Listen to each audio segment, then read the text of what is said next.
Hi there, I'm Jane Butel with Chiles and Chiles, showing you how to roast green chilies. You know, green chilies have long been a favorite in the Southwest, well, in particular in New Mexico, and green chilies are just the unripe form of red chilies.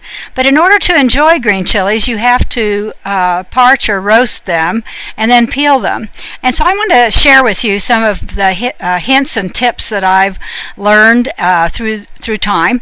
And one of them is if you just line the cookie sheet with foil, if you're going to be broiling them under direct heat, say in an electric broiler in the kitchen, and then if you just put a little pierce, see, I'm just using a small paring knife and I just barely pierce them, and that will be a steam vent so that they won't kind of explode in your face. And then also if you do them over a grill, you can just skip the foil and the cookie sheet. You'll just place them directly on the grate.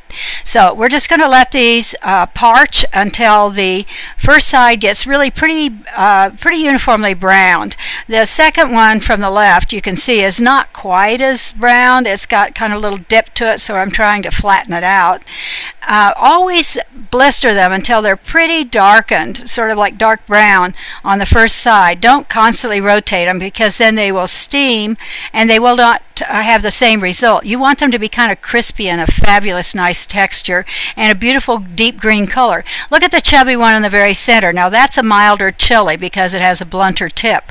So if you want mild ones, always go for the blunter tips. And here we're just sticking it back under the broiler to quickly roast the second side.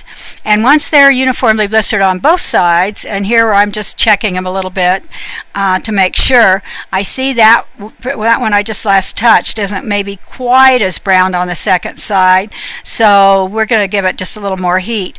And you're just going to blister them as best you can, and then you'll just take them and place them in ice water. And the ice water, what it does is it stops the parching or the cooking. So if you don't use the ice water, they're going to continue to cook and cook, and they'll turn a grayish, sort of a pale green, and the texture will be pretty flabby. With these, because we're using that ice shock, it stops the cooking and you'll preserve that really nice texture.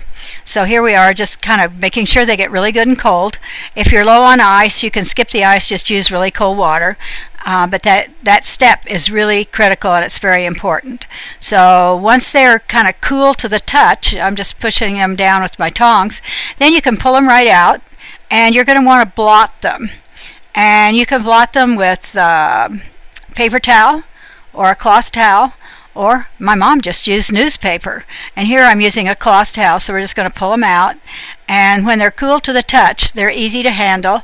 And you're just going to want to squish them a little bit because you don't want to have a solid block of ice. In other words, you don't want to freeze ice inside the chili. Of course, that's not a concern if you're going to peel them right away for use in, say, a green chili sauce or chili rellenos or something of that sort. Here I just wanted to show you how easy it is to peel them because the steam has been developed because of the thermal shock in that cold water. And see that really thin skin or peel? It just comes right off. And it's ready for use in a sauce. And you know what? When I cut them up or when I make chili rellenos, I don't take the seeds out. I just leave the seeds in. And these are ready for freezing. So if I'm going to freeze them, what I do is I take the cloth towel or whatever blotting material I have, I remove it and place the chilies on the metal cookie sheet and quick freeze them, flash freeze them until they're solid hard, and then you can put them in a dated labeled freezer bag. And always try to use them within a year, but I'll be honest with you, they do last almost as long as you have them because they've got Mother Nature's protector. The natural skin is still left on it. And this also gives you the flexibility. If you flash froze them in this manner, you can just use one chili at a time or two or three or four. Whereas if you froze them all in one solid mass, then you lose a lot because you get tired of using an ice pick to pull them apart. So I hope you enjoy green chilies from now on. Have a fiesta every day.